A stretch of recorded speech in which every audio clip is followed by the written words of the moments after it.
Assalamualaikum semua pagi. Hari ini Mada saja nak buat video untuk berkongsi, mungkin boleh jadikan rujukan untuk anak-anak Mada di sana tu. Mungkin yang baru belum tahu ataupun belum faham apakah istilah tulang ikan yang kita sebut-sebut dalam bidang hartanah ni. Tulang ikan tu kena ingat bukan tulang ikan yang kita goreng dekat dapur dan kita makan dan ada tulang dia. Bukan itu. So, istilah tulang ikan dalam bidang hartanah ni adalah satu cara ataupun proses jual beli yang kita terangkan kepada owner dan buyer, daripada proses buyer booking sehinggalah settle sampai serahan kunci.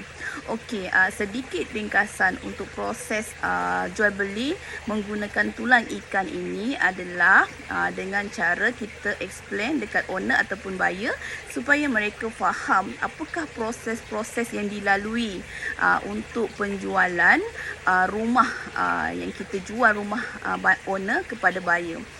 First sekali, apabila kita dah selesai bawa buyer viewing rumah tersebut dan dia pun setuju untuk beli rumah tersebut, then kita akan teruskan dengan proses booking. First sekali, kalau buyer dah setuju untuk membeli rumah tersebut, kita minta buyer bayar earns deposit sebanyak 3.18% daripada harga rumah dan meminta buyer untuk bank in ke akaun agensi kita. So, selepas sahaja dia membayar earns deposit tu dekat dalam agensi kita, dalam akaun agensi kita, dan kita akan proceed to sign LOP. LOP tu adalah form B, kita biasa panggil form B, iaitu booking form, ataupun LOP tu letter of purchase, maknanya buyer setuju untuk membeli rumah tersebut. So kita akan keluarkan LOP, kita akan isi detail semua berkenaan rumah tersebut dan juga detail owner, buyer, dan kita akan minta mereka sign di dalam form tersebut. Untuk pengiraan earns deposit, sebenarnya memang kita dah standard agency adalah 3.18% daripada harga rumah. Contohnya, kalau harga rumah itu 300,000, so 300,000 kita times dengan ataupun kita darabkan dengan 3.18%, so total dia adalah 9,540. Masa sign SMP nanti kita akan explain dekat owner dan buyer yang buyer akan membayar balance lagi 6.82%. Contohnya, daripada harga rumah 300,000 darab dengan 6.82% adalah 20,460. Itu contoh, bergantung kepada harga rumah. So kalau kita tambahkan 3.18 dengan 6.82% tu adalah 10% deposit. Itu adalah standard. Tapi kadang-kadang ada juga owner yang orang kata prihatinlah baik, dia tak kisah masa sign SMP tu sama ada buyer nak bayar masa sign SMP 6.82 ataupun boleh masukkan dalam loan. So itu bergantung kepada owner, dan juga buyer juga kita boleh explain if owner setuju, dia boleh bayar 6.82% tu menggunakan cash ataupun boleh keluar untuk first home. Say buyer tu adalah pembeli rumah pertama, so dia boleh keluarkan akaun KWSP, akaun kedua untuk membeli rumah. Maknanya dia boleh gunakan akaun kedua tu untuk membayar 6.82 masa sign SMP. Tapi itu bergantung kepada budi bicara owner, dan selalunya owner akan setujulah. Kadang-kadang ada juga owner yang tak setuju sebab mungkin dia nak bayar hutang yang tertunggak ataupun dia nak gunakan duit tu untuk bayar lawyer fees. Mungkin itu adalah antara perkara yang menyebabkan owner consider ataupun tak untuk masukkan dalam loan untuk 6.82. Kita sambung lagi.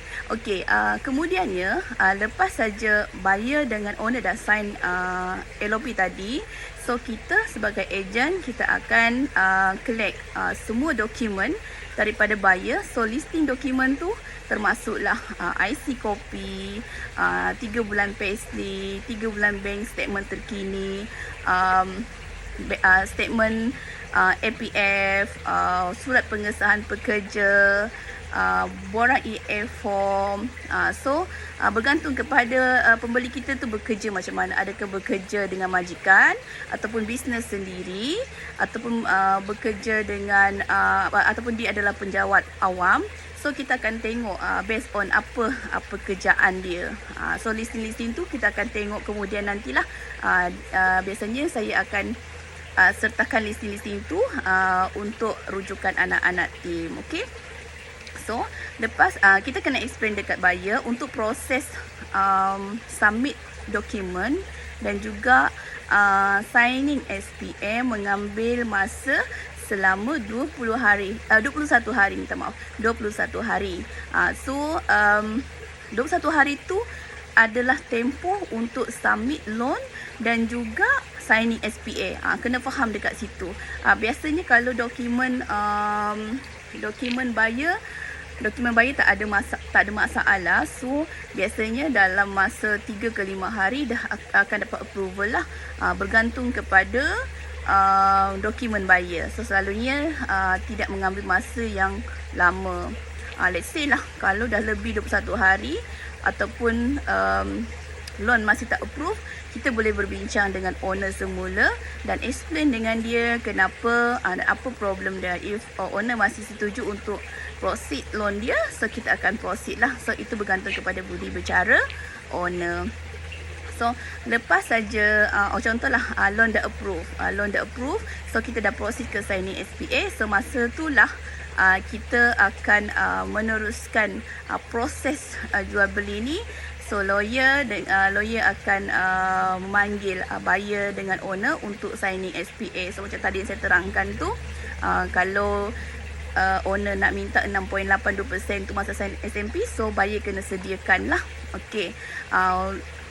Selalunya ada pertanyaan, berapa lama proses daripada sign SMP sehingga settle serahan kunci. So biasanya kita akan explain bergantung kepada status rumah tersebut. Biasanya rumah freehold daripada sign SMP tu dia akan mengambil masa 90 hari plus 30 hari. So dalam masa 4 bulan lah.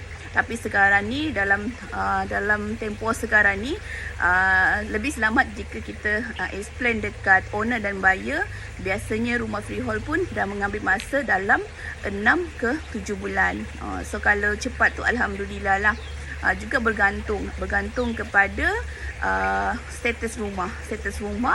Kalau rumah tu tak ada konsen freehold, insya-Allah dia akan settle dalam masa 6 bulan paling cepat. Kalau rumah tu leasehold ada konsen, so dia akan mengambil masa lagi panjang lah, dalam 7 ke 9 bulan. So kita kena explain betul-betul dekat owner. Biasanya dia akan bergantung kepada status rumah.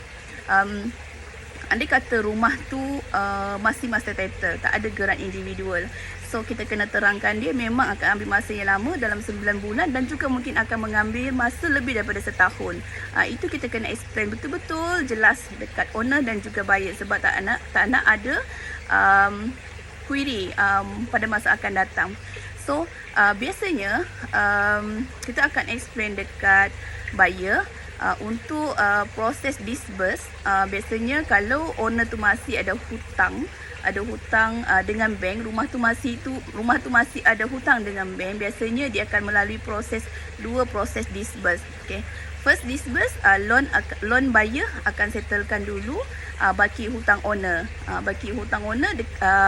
Loan yang dipinjam untuk membeli rumah tu. Lepas tu dah settle first disburse, barulah proses yang seterusnya iaitu second disburse. So kita kena terangkan dekat sana. Biasanya bila dah start first disburse tu, buyer dah mula bayar pinjaman dia kepada bank. Sebab nanti risau dia tak faham nama ataupun kunci tak dapat lagi, dia dah start bayar. Tapi kita kena explain dekat dia, memang kalau dah berjalan ya first disburse tu, memang buyer dah start bayar bank pinjaman. Okey, nanti owner akan tanya masa bila dia akan dapat duit balance selepas ditolak hutang bank dia. So kita akan explain dekat dia. Biasanya loan lawyer akan masukkan second disburse tu ke lawyer yang kita lantik dulu, dan lepas saja settle semua hutang-hutang owner, dan owner akan settlekan dan masukkan balance tu ke account owner. So biasanya itulah proses yang akan dilalui ataupun yang kita kena explain kepada buyer dan juga owner. So lain-lain perkara yang related, kadang-kadang ada juga buyer ataupun owner yang keep asking bila nak settle, tapi based on explanation kita menggunakan tulang ikan ni, insya-Allah buyer dengan owner akan lebih jelas. Jadi kita sebagai perunding hartanah kena explain details daripada start booking sampailah settle serahan kunci. InsyaAllah jika you all menggunakan istilah tulang ikan ni dan explain betul-betul dekat owner dan juga buyer, tidak akan ada timbul masalah yang besar. So saya harap dengan perkongsian yang paling ringkas ini boleh memberi manfaat kepada you all, dan mungkin lagi memudahkan you all lebih faham apakah itu istilah tulang ikan, dan juga bagaimana nak explain kepada kita punya klien, iaitu owner dan juga buyer. Okey, kalau ada apa-apa persoalan ataupun nak tahu lebih lanjut, you all boleh contact je saya, dan tak ada masalah. InsyaAllah saya akan kongsikannya lebih lagi dan juga lebih detail lagi, insyaAllah. So itu saja, semoga bermanfaat. Assalamualaikum.